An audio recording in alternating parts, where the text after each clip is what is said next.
Muy buenas noches con todos. Hoy vamos a hablar, como pueden ver en la diapositiva, de un tema que nos compete a todos, que es la transición al mundo espiritual. La partida del mundo corporal al mundo espiritual. Muchas personas tenemos confianza en la vida futura, pero eso no evita que muchas veces sintamos temores acerca de la transición, de cómo va a ser el proceso. Hay gente que dice, yo no tengo miedo a morir, a la muerte en sí misma, sino al momento, cómo es, cómo se da de la transición. Y por eso, en esta conferencia, estamos utilizando el libro El cielo y el infierno, el tema La transición y el libro de los espíritus, para poder aprender un poco más sobre este tema tan importante. Nosotros podemos ver que hay diferentes tipos de muerte, vale decir personas que en el momento de la agonía o días antes están serenas, tranquilas, con paz, y otros moribundos que están con agonías terribles, con miedos, con gritos, asustadas. Entonces, se puede concluir por esto que las sensaciones entre uno y otro son diferentes, ¿no? Cada muerte es diferente, cada persona va a tener una muerte diferente. Pero ¿quién nos describirá el fenómeno fisiológico de la separación entre el cuerpo y el alma? ¿Quién nos relatará las impresiones de ese instante supremo? En ese punto, la ciencia y la religión guardan silencio. ¿Por qué? ¿Por qué guardan silencio? Porque les falta el conocimiento de las leyes que rigen las relaciones del espíritu con la materia. O sea, este conocimiento que nos viene a traer la doctrina espírita de las leyes, ¿no?, que rigen las relaciones del espíritu con la materia. Entonces, el espiritismo es la clave, porque es la línea de unión entre ambas y solo él puede decirnos cómo se produce la transición.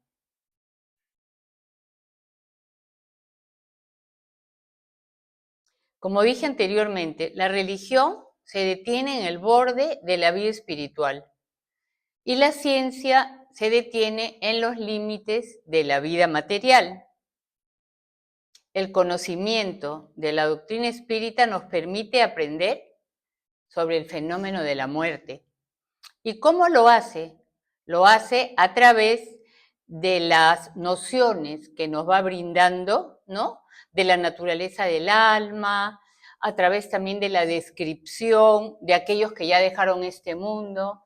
En El cielo y el infierno, que tenemos acá el libro, ahí están los testimonios de los espíritus, cómo fue su partida, cómo llegaron al mundo espiritual. Entonces, es importante ir aprendiendo para poder mejorar, cambiar. Vamos a ver ahora. Nosotros vemos acá espíritu, periespíritu, que también hay personas que dicen lazo fluídico, y cuerpo. Nosotros estamos hechos de estos tres elementos conformados. Nuestro cuerpo físico, que es el que podemos tocar ahora. Nuestro cuerpo espiritual, en el espiritismo le dice el periespíritu. Y nuestro espíritu. El periespíritu es el intermediario entre el cuerpo y el espíritu. A través del periespíritu se transmite el espíritu, las sensaciones, todo al cuerpo físico. Y el conocimiento del lazo fluídico del periespíritu, que une el alma con el cuerpo, es la clave de este fenómeno, así como la de muchos otros. Acá en esta diapositiva, miren, hay una persona que ha desencarnado y el periespíritu, el espíritu envuelto por el periespíritu, empieza a salir, a desdoblarse, a salir ya.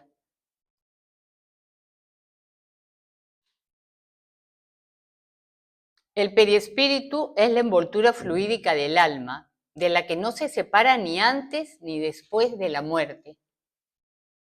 Ambos forman, por decirlo así, una sola entidad, de modo que no se puede concebir a la una sin el otro. Y durante la vida, cuando estamos nosotros acá en la Tierra, el fluido periespiritual impregna el cuerpo en todas sus partes y sirve de vehículo a las sensaciones físicas del alma.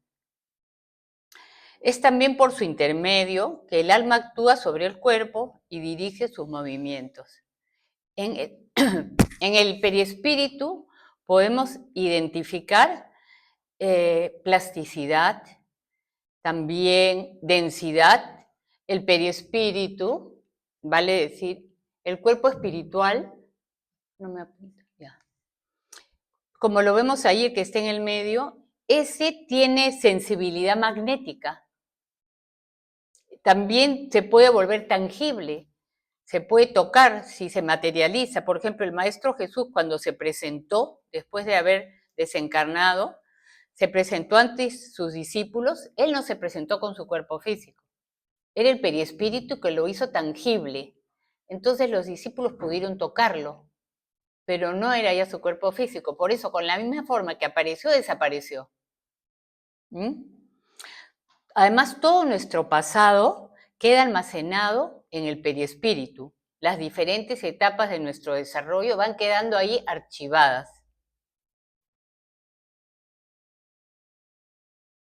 Al morir el alma se separa del cuerpo físico debido a la ruptura del lazo fluídico. Por ejemplo, acá vemos, mientras estamos encarnados, estamos unidos al periespíritu. En la noche podemos, por ejemplo, acá, siempre, todas las noches nos desdoblamos, pero estamos unidos a nuestro cuerpo por este lazo fluídico. Hay personas que le dicen cordón de plata, que es la diferencia entre este ser que ya no está unido a su cuerpo. Acá vemos ya los fluidos que se van, y acá lo muestra más claro, está cortado ya. Vale decir, este señor que ha muerto ya está en el mundo espiritual, ya está con su mamá, porque ha tenido merecimiento de poder estar con ella, reunirse. Muchas veces nuestros familiares vienen a recogernos, dependiendo del merecimiento que tengamos, ¿no? Esa separación, además, no es brusca. Se desprende poco a poco de los órganos y llega a ser completa y absoluta cuando no queda ni un átomo del periespíritu unido a una molécula del cuerpo. La sensación dolorosa que experimente el alma en el momento de la muerte depende de la suma de los puntos de contacto que existen entre el cuerpo y el periespíritu, así como el grado de dificultad y lentitud que presenta la separación. Podemos ver en estas imágenes, acá, ya este señor todavía está unido a su cuerpo, pero ya se está formando su periespíritu, su cuerpo espiritual, que conserva la misma forma que conservamos cuando estamos encarnados. Acá todavía está conectado a su cuerpo, sin embargo ya está prácticamente completado todo el cuerpo periespiritual.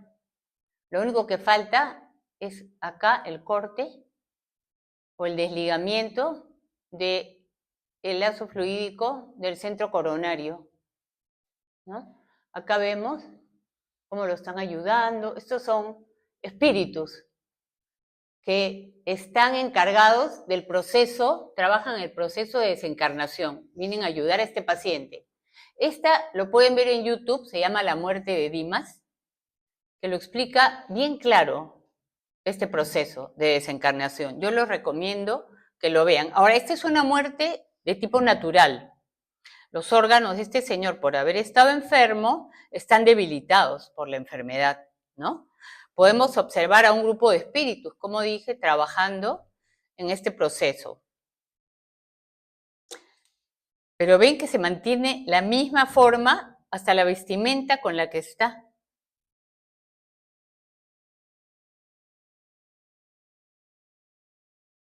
El momento del último suspiro no es, pues, el más penoso, porque lo más común es que el alma no tenga conciencia de sí misma. Antes de eso, el alma padece la desagregación de la materia durante las convulsiones de la agonía y con posteridad la angustia de la turbación. Vale decir que en el momento del último suspiro no estamos conscientes. La intensidad y duración del sufrimiento dependen del grado de afinidad que existe entre el cuerpo y el perispíritu. Qué tan afines, qué tan unidos estén, ¿no? Cuanto mayor es la afinidad, tanto más penoso y prolongado son los esfuerzos del espíritu para desprenderse de esos lazos. Y vamos a ver más adelante un poco más al respecto. En las personas que la unión es débil, el desprendimiento se produce con naturalidad, poco a poco. No es brusco, poquito a poco. Durante la transición a la vida espiritual se produce también un fenómeno muy importante que es el de la turbación.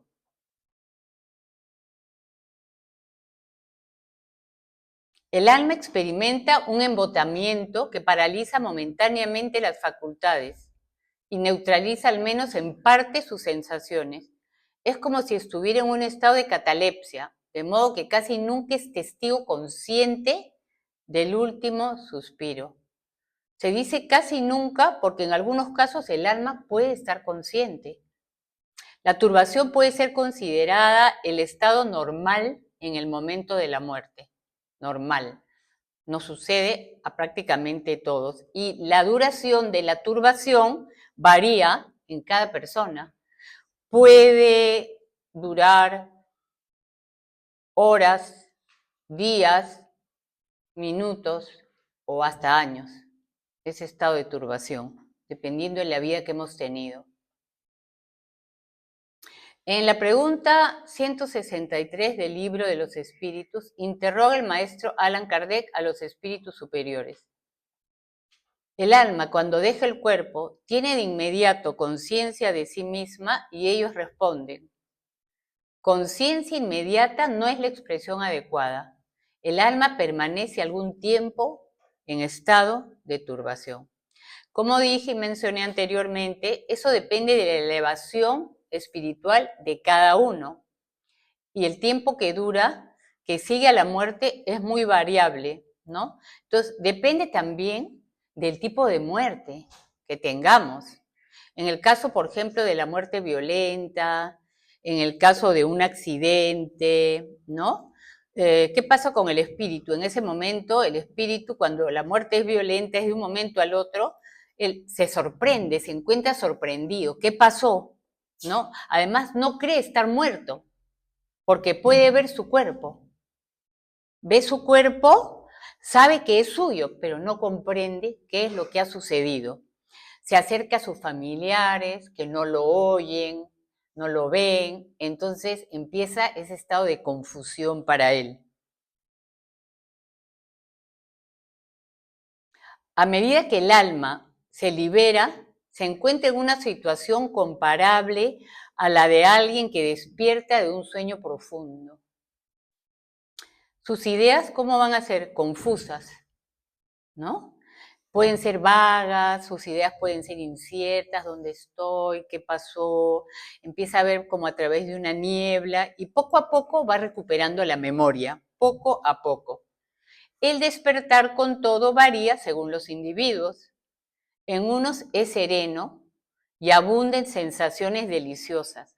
En otros está repleto de temor y ansiedad, como si se tratara de una pesadilla. Claro, de acuerdo a cómo vivimos, a cómo somos hoy, así será nuestro despertar en el mundo espiritual. Las personas muy equivocadas que están cometiendo mucho daño, por ejemplo, los delincuentes que matan, ¿no? O los que se suicidan, su despertar va a ser muy doloroso, de mucho sufrimiento. El estado moral del alma es la causa principal de la mayor o menor facilidad de desprendimiento. La afinidad entre el cuerpo y el perispíritu es proporcional al apego del espíritu a la materia y alcanza su culminación en el hombre cuyas preocupaciones se concentran en la vida terrenal y en los goces materiales solamente. Porque es natural que nosotros querramos tener lo que está de moda, el celular, la computadora, ¿no? Nuestra casita, donde vivir, pero de ahí a que enfoquemos nuestra vida solo en lo material, hay distancia, ¿no es cierto?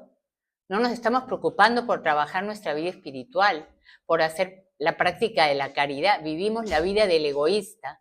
Solo yo, primero, segundo, tercero. Entonces, cuando llegas al mundo espiritual, no nos vamos a ir a un sitio bonito, porque viví solo para mí.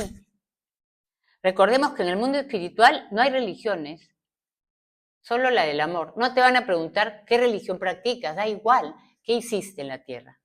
Esa va a ser la pregunta. ¿Qué hiciste por los demás? ¿Practicaste la caridad? Por eso el espiritismo dice, fuera de la caridad no hay salvación. No dije fuera de esta religión, fuera de esta doctrina, no. Porque eso no es importante en el mundo espiritual, sino lo que hemos hecho con nuestra vida. Ahora, vamos a hablar de los géneros de muerte. En la muerte natural, la que resulta de la extinción de las fuerzas vitales debido a la vejez o a la enfermedad, el desprendimiento se opera gradualmente, poco a poco.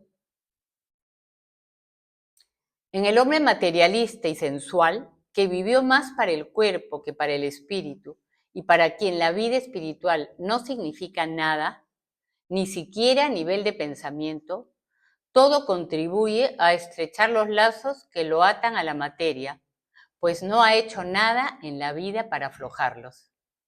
Y cuando la muerte se aproxima, si bien el desprendimiento se realiza gradualmente, demanda continuos esfuerzos. Las convulsiones de la agonía son indicios de la lucha del espíritu, que algunas veces trata de romper los lazos resistentes y otras se aferra al cuerpo, del cual una fuerza irresistible lo arranca con violencia parte por parte. Entonces, de ese modo, esta situación puede prolongar lucha durante días, semanas, meses enteros. Morir no quiere decir dejar tu cuerpo físico. Hay personas que ya están muertas físicamente, sin embargo, el espíritu, el periespíritu, sigue unido al cuerpo. El espíritu se apega tanto más a la vida corporal, cuanto menos ve más allá de la misma, solo enfocado su vida a el hoy, a la parte material, nada más. Y muchas veces ni siquiera saben o creen que la vida continúa. Entonces, ese temor hace que se aferren a su cuerpo, que no quieran dejarlo. Siente que la vida se le escapa en ese momento y desea retenerla a toda costa. Las muertes violentas, podemos ver acá algunos casos, por ejemplo, un accidente automovilístico, en que la persona la han atropellado, ha muerto. Podemos saber un infarto, que de pronto es una muerte violenta, porque de pronto estás muy bien y ¡pum! ¿No? ¿Qué pasó? En la muerte violenta, ninguna desagregación parcial ha hecho posible una separación anticipada entre el cuerpo y el alma, y el espíritu no comprende su situación, porque si estamos enfermos con una enfermedad incurable, ya terminal, sabemos que nos vamos a ir. Igual ya los lazos, el cuerpo está más débil, esa unión no está tan fuerte, ¿no es cierto? Pero en la muerte por accidente o violenta, estamos con toda nuestra vitalidad en ese momento. Nuestro cuerpo no se ha debilitado. Entonces, ¿qué pasa? El espíritu no comprende, como dije anteriormente, su situación. Se siente vivo, porque pensamos, estamos como ahorita, solo que ya en el mundo espiritual. Y ese estado dependerá no del espiritismo, no del conocimiento, que sí ayuda mucho, porque después vamos a verlo, sino del grado moral del espíritu, de su elevación espiritual. La vida orgánica, pese a toda su fuerza, es aniquilada de súbito en la muerte violenta. En ese caso, el desprendimiento recién comienza después de la muerte y no puede completarse rápidamente. El espíritu sorprendido de improviso queda aturdido. Ahora recordemos, como estoy diciendo, que todo depende del grado moral de la persona, del merecimiento que tenga la persona. Como se siente y piensa, cree que aún está vivo y esa ilusión se prolonga hasta que comprende su situación. Hay muchos espíritus que van a su funeral. Yo me acuerdo que yo fui a un funeral, a 2 veces me ha pasado, una vez que fui al último funeral, al velorio, y se me acercó la señora que había desencarnado y me dijo, yo no estoy muerta. Yo le dije, sí, yo lo sé, se hace en el mundo espiritual. Pero dile a mi hija, dile, es que ahora más tarde se los digo, pero ya no estás en el mundo espiritual, pero sigues viva, ¿no? Porque yo la sentía su desesperación. Entonces, muchos espíritus van a su funeral, se acercan a su familia y ven que no los escuchan, sufren una perturbación muy fuerte, ¿no? Muy diferente es la situación del espíritu desmaterializado, incluso en las enfermedades más crueles. Los lazos fluídicos que lo unen al cuerpo son muy frágiles, de modo que se cortan o se desligan sin la menor conmoción, de una forma fácil. Además, su confianza en el porvenir, la fe que tenga, le permite considerar a la muerte como una liberación y sus males como una prueba. Entonces, de ahí resulta la calma moral, la resignación que alivia sus padecimientos. En la muerte del señor Dimas, él era un hombre muy espiritual, había trabajado también en la doctrina espírita como medium y se encomendó a la oración. Entonces, la calma moral, la resignación nos ayudan mucho, la oración, ¿no? Después de la muerte al despertar, el espíritu elevado se siente libre y aligerado de un gran peso y muy feliz porque ya no sufre. O sea, deja ese cuerpo que está mal, enfermo, se libera, digamos, ¿no? Acá vemos que este personaje, su perispíritu ya prácticamente está con su madre, pero sigue ligado a su cuerpo. ¿Vemos? Esto puede durar horas o hasta el día siguiente, en que ya se separa el perispíritu del cuerpo físico. El desprendimiento está casi completo antes de la muerte real. Estamos hablando de las personas elevadas, espirituales, muy buenas, ¿no? El cuerpo aún tiene vida orgánica, pero el alma ya penetró en la vida espiritual y apenas está vinculado a aquel por un lazo tan frágil que se corta con el último latido del corazón. El estado del espíritu puede resumirse así. El sufrimiento del espíritu es tanto mayor cuanto más lento resulte el desprendimiento del perispíritu, del cuerpo espiritual. La rapidez del desprendimiento es proporcional al grado de adelanto moral del espíritu. Para el espíritu desmaterializado, cuya conciencia es pura, la muerte equivale a un sueño de algunos instantes, exento de sufrimiento y cuyo despertar es muy sereno.